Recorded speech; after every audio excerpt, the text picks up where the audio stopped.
La Coupe du Monde est le plus grand tournoi de football au monde. Pourtant, certaines éditions ont laissé des souvenirs bien différents des exploits sportifs. Elles sont encore aujourd'hui au cœur de débats passionnés. Entre erreurs d'arbitrage, soupçons de manipulation et décisions contestées, plusieurs Coupes du Monde ont marqué l'histoire pour de mauvaises raisons. Tout commence en 1934, en Italie. Le pays est alors dirigé par le dictateur Benito Mussolini. L'Italie remporte le tournoi, mais de nombreux historiens estiment que le pouvoir politique a exercé une influence sur certaines décisions arbitrales. Même si toutes les accusations n'ont jamais été prouvées, cette édition reste l'une des plus controversées de l'histoire. En 1966, l'Angleterre organise la Coupe du Monde et remporte son premier titre. La finale contre l'Allemagne de l'Ouest est marquée par un épisode devenu légendaire. Geoff Hurst inscrit un tir qui frappe la barre avant de rebondir près de la ligne. L'arbitre accorde le but, mais les images ne permettent toujours pas d'affirmer avec certitude que le ballon avait entièrement franchi la ligne. Ce fameux but fantôme continue d'alimenter les discussions. En 1978, la Coupe du Monde se déroule en Argentine, alors sous une dictature militaire. Le match remporté 6-0 par l'Argentine contre le Pérou soulève immédiatement des soupçons. Ce score permet aux Argentins de se qualifier pour la finale. Des décennies plus tard, cette rencontre reste l'une des plus contestées de l'histoire du football, même si aucune preuve définitive de manipulation n'a été établie.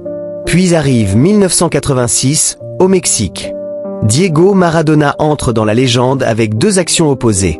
La première est le célèbre but de la main de Dieu, inscrit de la main sans être sanctionné par l'arbitre. Quelques minutes plus tard, il marque un but exceptionnel après avoir éliminé plusieurs joueurs anglais. Ce contraste fait de ce quart de finale l'un des plus célèbres de tous les temps. En 2002, la Corée du Sud surprend le monde entier en atteignant les demi-finales. Mais son parcours est accompagné de nombreuses polémiques. Face à l'Italie puis à l'Espagne, plusieurs décisions arbitrales sont vivement contestées. Des buts sont refusés, des fautes sont ignorées et les critiques se multiplient. Beaucoup considèrent encore aujourd'hui cette édition comme l'une des plus controversées de l'ère moderne. En 2010, un nouvel épisode relance le débat sur l'arbitrage. Lors du huitième de finale entre l'Allemagne et l'Angleterre, un tir de Frank Lampard franchit clairement la ligne de but avant de ressortir. Pourtant, le but n'est pas accordé. Cette erreur accélère l'adoption de la technologie sur la ligne de but par la FIFA. La Coupe du Monde 2022, organisée au Qatar, est entourée de controverses avant même le premier match.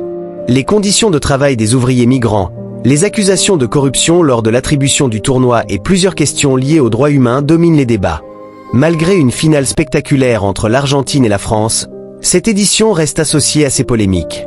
Enfin, la Coupe du Monde 2026 n'échappe pas non plus aux critiques. Plusieurs décisions arbitrales, certaines affaires médiatiques et des débats autour de l'organisation du tournoi alimentent les discussions. Comme souvent dans l'histoire de la compétition, le football n'est pas le seul sujet dont tout le monde parle. Une chose est certaine, chaque Coupe du Monde écrit sa propre histoire. Certaines sont célébrées pour leurs exploits. D'autres restent gravées dans les mémoires à cause des controverses qui les entourent. Si cette vidéo vous a plu, abonnez-vous à la chaîne, activez la cloche et dites-nous dans les commentaires quelle est, selon vous, la Coupe du Monde la plus controversée de l'histoire.